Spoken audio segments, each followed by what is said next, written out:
ඔබමයි මාමයි ඔබ කියලා. එයයි සත්‍යය. ඔබ ඉදිරිපිට ඇත්තේ ඔබගේ හතුරෙක් වේවා. ඔහු නිසායි ඔබ ඉන්නේ. යමක් දැනේ නම් දැනේ යනු ඔබ ඉන්නවා කියන එකයි. යමෙක් නැතිනම් එතන ඔබත් නැහැ. යමක්ද දෙයක්ද ඇත්තේහි ඔබ වේ. යමක්ද දෙයක්ද සකස් වන්නේ එහි ඔබ වේ. නොවේ නම් ඔබත් නොවේ. ඒ කියන්නේ බාහිරේ ප්‍රක්ෂේපණයම අනිත් පැත්තට තියෙන අභ්‍යන්තරේ සිතුවිලි කියන්නේ. ඔබ ඉදිරි පිට ඇති සබහා දහම්මයි ඔබගේ සිතත්. එයි සත්‍ය. යමෙක් ඔබ මරන්නට පැමිණෙනවා. ඔහු ඔබ මරයිනවා. අවසාන මොහොතේ. ඔබ කවුරුන්ද යයි ඇසුවොත් ඔබ පවසන්න. මා ඔබෙන්තර වෙන අයෙක් නොවේ කියලා. එයි සත්‍ය. මරපු කෙනත් මරුණු කෙනත් දෙන්නම එක්කෙනෙක් වෙනවා මේ අවබෝධ ඥානය තුළ පත්තුණු කෙනෙක්. ඒ දකින්නේ නෑ දෙදෙනෙක්. මෙතන පුජ්‍යලයක් නැහැ ඥානය තුළ. ඒකයි ස්වභාවය. මේ තියෙන්නේ හේතුඵල ධමයක්. හේතුඵල ධම අවබෝධ වුණු තැන යත් මායාව. ඇත්තේ සබහා ධමයක් පමණි. ක්‍රියාවලියක් ක්‍රියාසිතක්. කුමක්ද පවසිය යුත්තේ? මෙහි කරන්නේ දෙයක් මුකුත් නැහැ. ගස සමානයි මිනිසා. මිනිසා ඔබ මට කියන්න මේ ඇති වෙනස්කම් ටික. ඔබ කොලයක් අරගෙන ලියන්න. ගසෙයි ඔබේ අතර ඇති වෙනස්කම්. මෙහෙම ලියාගෙන ගියොත් ඔබට දැනේ වෙනස්කම් වලට වඩා සමානකම් වැඩි බව. ගස හුස්ම ගන්නවා. ඔබ හුස්ම ගන්නවා. ගස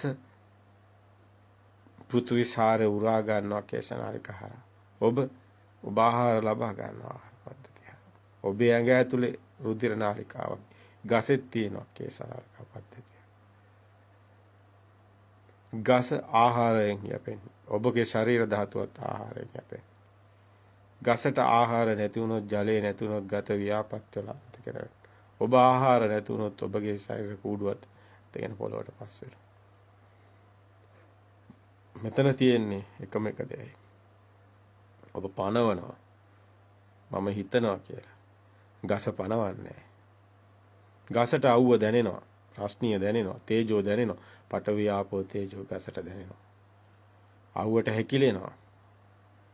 වතුරට පිබිදෙනවා. සීතලට පිබිදෙනවා. මේ ස්වභාවයේ සබහාධාමයේ හතරමහා භූත වලට sannivedanayak ගසේ තියෙනවා. දැනෙන්නේ කියන්නේ බෑ. එහෙමනම් මෙතන ඔබට හිතන්න දෙයක් තියෙනවා. ඔබත් යම් දිනක ගසක් වගේ නම් ඒ ඔබගේ සියලු කෙලෙස් නැසූ දිනයයි. තාම ගැඹුරු පරයායක් ඔබ රැගෙන යන්නේ ඊටාම ගැඹුරු ඩීප් නැත්තම් ගැඹුරුම තැනකට. මේ විශ්වය තුළ මේ ඔබ දකින මේ ලෝක ධාතුව තුළ සම්මුතිය තුළින් ඉදිරිපත් කරනවා නම් ඔබට දැනෙන්නේ ඔබ ඔබේ මිදුණු තැන සදා අමරණීය භාවය. නාමයත් රූපයත් නිසා මේ සියලුම දේවල් එහෙමනම් අපි මේ කටයුතු කරන හැම දෙයක්ම සිතුවිලි වේවා වචන වේවා හැම එකක් තුළම මේ නාම රූප විඥාන කියන කතාව තියෙනවා. ඇති තාක් පමණයි තියෙන්නේ. නාම රූපයත් විඥාන කියන මෙන්න මේ මෙතන තියෙන සංදිස්ථානේ මේ පටිච්ච සමුප්පාදේ වැදගත්ම තැන. ඒ වගේම අවිද්‍යාව පත්‍ය සංඛාර කියන තැන. තාම වැදගත්.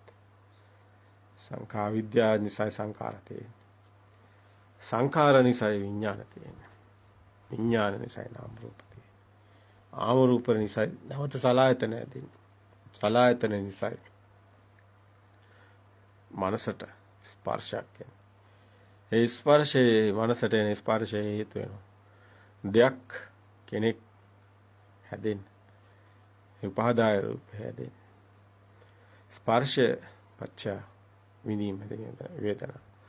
වේදනා පච්ච දෙයක් හදාගත්තොත් අන්න නාපච්චා උපාදාන උපාදාන පච්චා භව භව පච්චා ජාති පච්චා ජරා මරණ ශෝක පරිදේව දුක්ඛ දෝමනස්.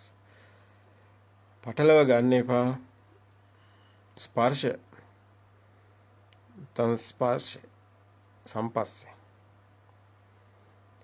පස්සපච්චා වේදනා. ස්පර්ශයෙන් ඇතිවන වේදනාව තුළ තියෙන ප්‍රතිබිම්බයක් එවනැල්ලක්. ඒ විදින හැඳින දැනගන්න පෙර මතකේ. ඒ පෙර මතකයේ තමයි සංඥාව කියන්නේ. ගබඩාව.